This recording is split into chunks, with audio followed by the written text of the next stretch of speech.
Okay, spread the corn out today a little bit. Today we're making a corn casserole. It's very similar to a southern corn pudding, except it doesn't have eggs in it.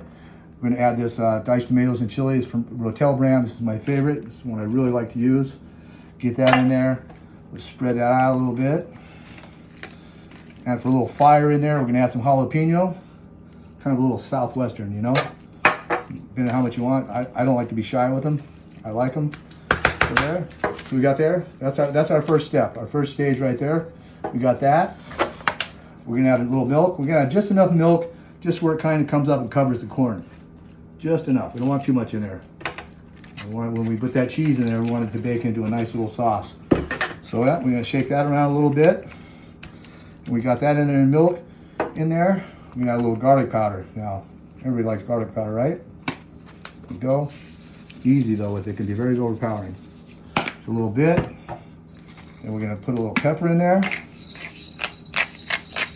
I like fresh ground black pepper. It's definitely different than a different flavor if you're just using the already ground that you buy in the grocery store.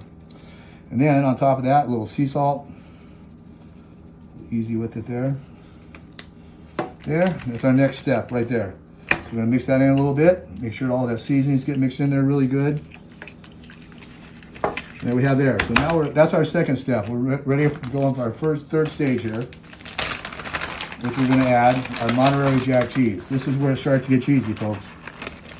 You know, and I like cheese. Cheese is comfort food.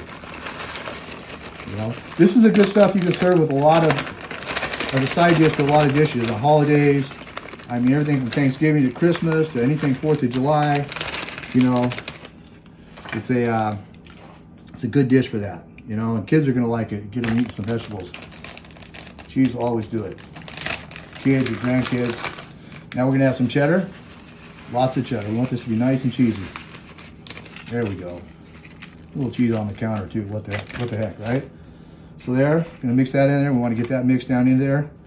Gotta get that cheese pushed into the milk because we want that when it cooks, we want that to melt in there and we want it to form a nice little sauce.